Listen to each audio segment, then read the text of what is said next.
ಸಂಸ್ಕೃತಿ ಇಲಾಖೆ ವತಿಯಿಂದ ಇವತ್ತಿನ ಕಾರ್ಯಕ್ರಮದ ಮುಖ್ಯ ಅತಿಥಿಗಳಾಗಿ ಆಗಮಿಸಿರುವಂತಹ ಚಿಕ್ಕೋಡಿ ಲೋಕಸಭಾ ಕ್ಷೇತ್ರದ ಸಂಸದರು ಕುಮಾರಿ ಪ್ರಿಯಾಂಕಾ ಸತೀಶ್ ಜಾರಕಿಹೊಳಿ ಮೇಡಮ್ ಇವರ ಇಲಾಖೆಯ ಪರವಾಗಿ ನಾನು ಅವರಿಗೆ ಸ್ವಾಗತ ಕೋರ್ತಾ ಇದ್ದೇನೆ.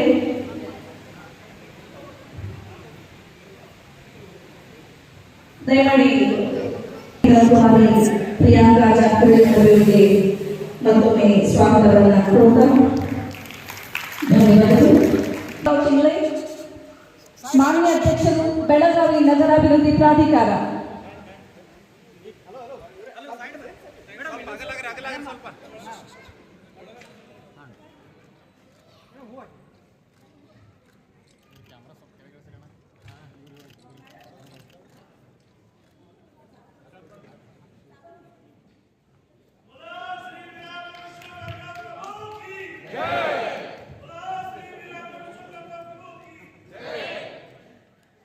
ಪರಮೋಚ್ಚತೆಯನ್ನು ಸಾರುವಂತಹ ದೇವಪುತ್ರ ಶ್ರೀ ವಿಶ್ವಕರ್ಮರು, ದೇವಶಿಲ್ಪಿ ವಿಶ್ವಕರ್ಮರ ಜಯಂತಿ ಉತ್ಸವವನ್ನು ಈ ಒಂದು ವೇದಿಕೆಯಲ್ಲಿ ನಾವು ಆಚರಿಸ್ತಾ ಇದ್ದೀವಿ. ಕಾರ್ಯಕ್ರಮಕ್ಕೆ ವಿದ್ಯುಕ್ತವಾಗಿ ಚಾಲನೆಯನ್ನು ನೀಡಿದಂತಹ, ಜ್ಯೋತಿ ಬೆಳಗಿಸುವ ಮೂಲಕ ಕಾರ್ಯಕ್ರಮವನ್ನು ಉದ್ಘಾಟಿಸಿದಂತಹ ಚಿಕ್ಕೋಡಿ ಲೋಕಸಭಾ ಸಂಸದರು ಕುಮಾರಿ ಪ್ರಿಯಾಂಕಾ ಜಾರಕಿಹೊಳಿ ಅವರಿಗೆ ಹಾಗೂ ವೇದಿಕೆ ಮೇಲಿರುವಂತಹ ಎಲ್ಲ ಗಣ್ಯರಿಗೆ ಧನ್ಯವಾದಗಳನ್ನು ಸಮರ್ಪಿಸ್ತಾ ಇವತ್ತಿನ ಈ ಒಂದು ವೇದಿಕೆ ಕೇವಲ ಒಂದು ಜಯಂತಿ ಆಚರಣೆ ಅಲ್ಲದೆ ವಿಶ್ವಕರ್ಮರ ಮಹತ್ವವನ್ನು ಸಾರಿ ಸಾರಿ ಹೇಳುವ, ಸಮುದಾಯವನ್ನ ಕೈ ಹಿಡಿದು ಮುನ್ನಡೆಸುವ, ಸಮುದಾಯದ ಯುವ ಪೀಳಿಗೆಯಲ್ಲಿ ಜಾಗೃತಿ ಮೂಡಿಸುವ, ಸಮುದಾಯದ ಒಂದು ಮಕ್ಕಳನ್ನ ಅಭಿವೃದ್ಧಿಯ ಪದದ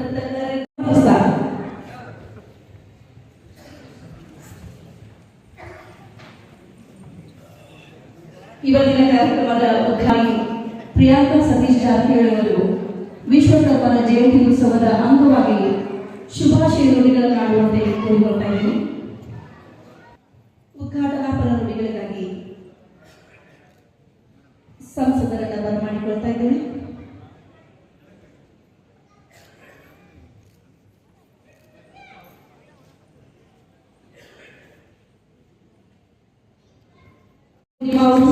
ಇವರು ವೇದಿಕೆಗೆ ಆಗಮಿಸಬೇಕು ಅಂತ ನಾನು ಕೋರಿಕೊಳ್ತಾ ಇದ್ದೇನೆ. ತಮ್ಮೆಲ್ಲರ ಜೋರಾದ ಚಪ್ಪಾಳೆಗಳು ಬರಲಿ.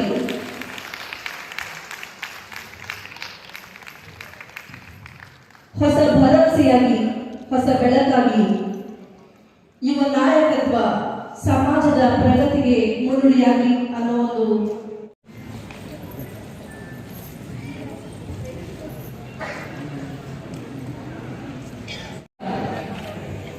ಸಮಾಜ ಸೇವೆಯಲ್ಲಿ ಹೊಸ ಮುನ್ನುಡಿಯನ್ನು ಬರೆದಿರುವಂಥವರು, ಸಮಾಜ ಸೇವೆಯ ಮೂಲಕ ಹೆಸರಾಗಿರುವಂಥವರು, ಇವತ್ತಿನ ಕಾರ್ಯಕ್ರಮದ ಉಪನ್ಯಾಸಕರು ಕೂಡ ಹೌದು. ಶ್ರೀ ಗಜಾನಂದ ಅವರ ಸನ್ಮಾನ.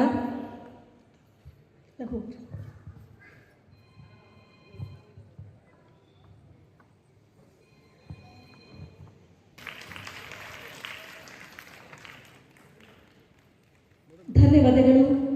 ಅದೇ ರೀತಿ ಸಮಾಜದ ಹಿರಿಯರು ಮತ್ತು ಲೇಖಕರು ಆಗಿರುವಂತಹ ಸಮಾಜಕ್ಕೆ ವಿಶಿಷ್ಟವಾದಂತಹ ಕೊಡುಗೆಗಳನ್ನು ನೀಡುವ ಮೂಲಕ ಸಮಾಜದ ಪ್ರಗತಿಯಲ್ಲಿ ಏಳ್ಗೆಯಲ್ಲಿ ಕೈ ಜೋಡಿಸಿರುವಂತಹ ಈ ಹಿರಿಯರಿಗೆ ಗೌರವ ಸಮರ್ಪಣೆ ಉತ್ತರ ಕರ್ನಾಟಕ ವಿಶ್ವಕರ್ಮ ಕ್ಷೇಮಾಭಿವೃದ್ಧಿ ಸಂಘದ ವತಿಯಿಂದ.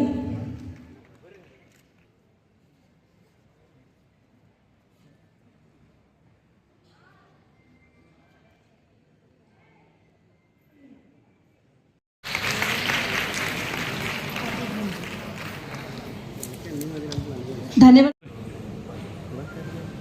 ಕೊಡ್ಲೆ ಸ್ವಲ್ಪ ಹಿಂದೆ ಸೇರ್ಕೊಂಡು ನಿಂತ್ಕೊಡಿ ಎಲ್ಲರೂ. ಏನು ಮಾಡ್ತಾರೆ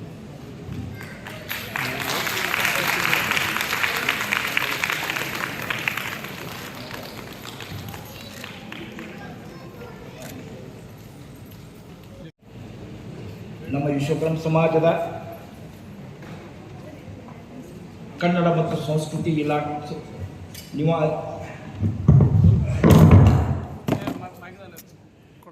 ಮನುಕುಲದ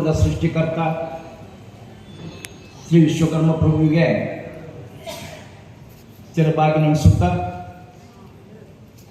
ನಮ್ಮ ಕುಲದೇವತೆ ಆದಿಶಕ್ತಿ ಸಿರಿಸಂಗಿ ಪುರನಿವಾಸಿನಿ ಶ್ರೀ ಕಾಳಕಾ ಮಾತೆಯ ಕರಚರಣಗಳಿಗೆ ಭಕ್ತಿಪೂರ್ವಕವಾಗಿ ನಡೆಸುತ್ತಾ ಕರ್ನಾಟಕ ಸರ್ಕಾರ, ಜಿಲ್ಲಾಡಳಿತ, ಜಿಲ್ಲಾ ಪಂಚಾಯತ, ಕನ್ನಡ ಮತ್ತು ಸಂಸ್ಕೃತಿ ಇಲಾಖೆ ಹಾಗೂ ಮಹಾನಗರ ಪಾಲಿಕೆ ಬೆಳಗಾವಿ ಹಾಗೂ ಸಮಸ್ತ ವಿಶ್ವಕರ್ಮ ಸಮಾಜ ಬಾಂಧವರ ಸಂಯುಕ್ತಾಶ್ರಯದಲ್ಲಿ 2044ನೇ ಸಾಲಿನ ಶ್ರೀ ವಿಶ್ವಕರ್ಮ ಮಹೋತ್ಸವ ಕಾರ್ಯಕ್ರಮಕ್ಕೆ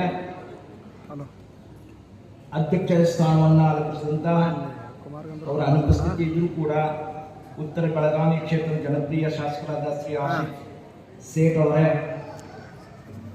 2000 ವಿಶ್ವಕರ್ಮ ಸಮಾಜದ ವತಿಯಿಂದ ಈ ಕಾರ್ಯಕ್ರಮದ ಉಸ್ತುವಾರಿ ಅಧ್ಯಕ್ಷತೆಯನ್ನ ವಹಿಸಿಕೊಂಡಂತ ಧಾರವಾಡ ಹೈಕೋರ್ಟ್ನಲ್ಲಿ ನ್ಯಾಯಾಧೀಶರಾದಂಥ ವಿಶ್ವನಾಥ್ ಬಡ್ಗೇರ್ ಅವರೇ, ಮಹಿಳಾ ಅಧ್ಯಕ್ಷೆಯಾಗಿ ಶ್ರೀಮತಿ ಲೀಲಾವತಿ ಎಸ್ ಪತ್ತಾರ್, ನಿವೃತ್ತ ಸಂಯೋಜಕ ಬೆಳಗಾವಿ ಅವರೇ, ಈ ಭವ್ಯ ಸಮಾರಂಭಕ್ಕೆ ಉದ್ಘಾಟಕರಾಗಿ ಆಗಮಿಸಿದ ಜನಪ್ರಿಯ ಶಾಸಕ ಮತ್ತು ರಾಜಕೀಯ ಧುರೀಣ ಕರ್ನಾಟಕ ಸರ್ಕಾರದ ಮಾನ್ಯ ಲೋಕೋಪಯೋಗಿ ಸಚಿವ ಮತ್ತು ಬೆಳಗಾವಿ ಜಿಲ್ಲಾ ಉಸ್ತುವಾರಿ ಸಚಿವರಾದಂಥ ಶ್ರೀ ಸತೀಶ್ ಜಾರಕಿಹೊಳಿ ಅವರೇ, ಮುಖ್ಯ ಅತಿಥಿಗಳಾಗಿ ಆಗಮಿಸಿದಂಥ ನಿಮ್ಮೆಲ್ಲರ ಸಹೋದರಿಯಾದಂಥ ಮಹಿಳಾ ಶಕ್ತಿಯ ಪ್ರತೀಕ ಕರ್ನಾಟಕ ಸರ್ಕಾರ ಮಾನ್ಯ ಮಹಿಳಾ ಮತ್ತು ಮಕ್ಕಳ ಅಭಿವೃದ್ಧಿ ವಿಕಲಚೇತನರು ಮತ್ತು ಹಿರಿಯ ನಾಗರಿಕರ ಸಬಲೀಕರಣ ಸಚಿವರಾದ ಶ್ರೀಮತಿ ಲಕ್ಷ್ಮೀ ಹೆಬ್ಬಾಳ್ಕರ್ ಅವರೇ, ಚಿಕ್ಕೋಡಿ ಕ್ಷೇತ್ರದ ಸಂಸದೆಯಾಗಿ ಅತ್ಯಂತ ಕಿರು ವಯಸ್ಸಿನಲ್ಲಿ ಸಂಸದೆಯಾದಂಥ ಕುಮಾರಿ, ಲೋಕಪ್ರಿಯ ಜನಸೇವಾ ಸಂಸ್ಥೆ ಇದು ವಿಕಲಚೇತನರ ಕ್ಷೇಮಾಭಿವೃದ್ಧಿಗಾಗಿ 35 ವರ್ಷಗಳಿಂದ ಸೇವೆ ಸಲ್ಲಿಸುತ್ತಿರುವ ಸಂಸ್ಥೆ. ಈ ಸಂಸ್ಥೆಯ ಸಂಸ್ಥಾಪಕ ಅಧ್ಯಕ್ಷನಾಗಿ ಸೇವೆ ಸಲ್ಲಿಸ್ತಾ ಇರೋದು.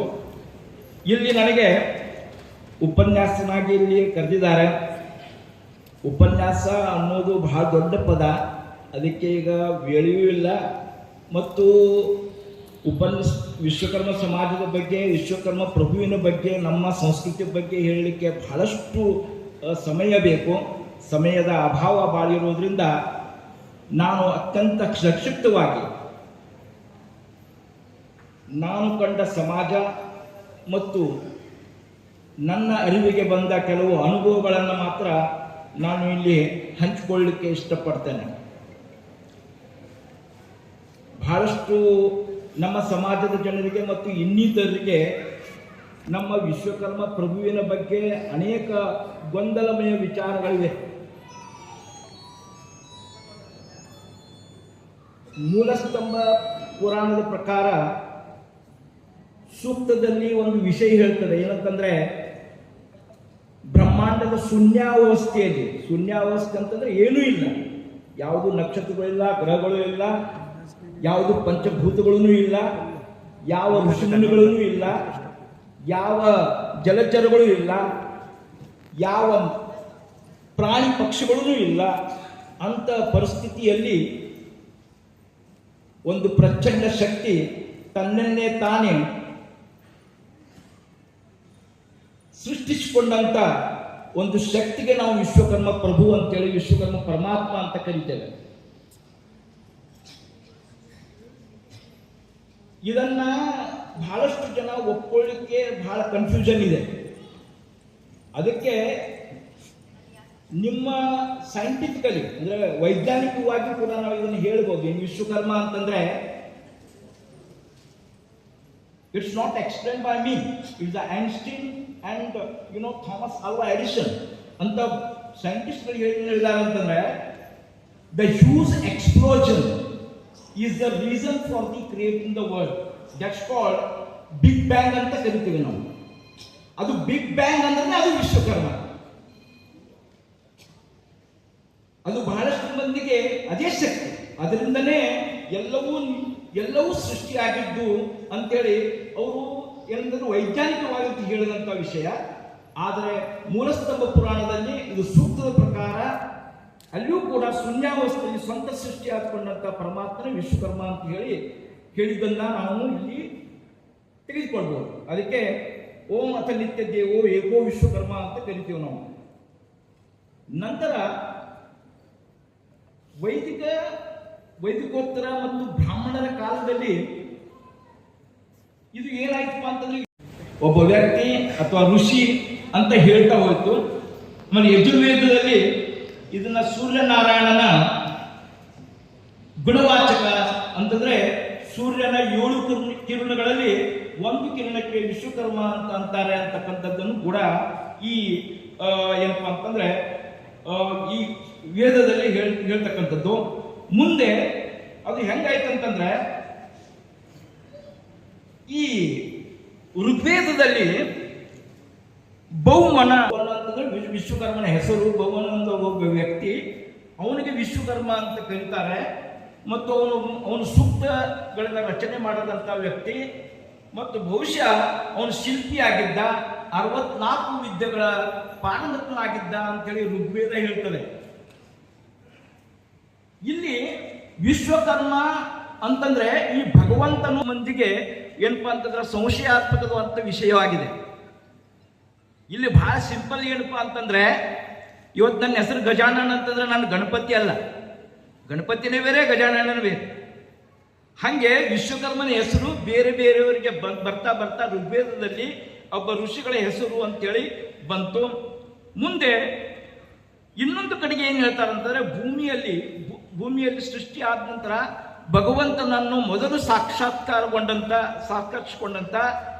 ಯಾರಾದ್ರೂ ಇದ್ರೆ ಬಹುಮನ ಋಷಿಗಳು ಅಂತೇಳಿ ಕರಿತೇವೆ.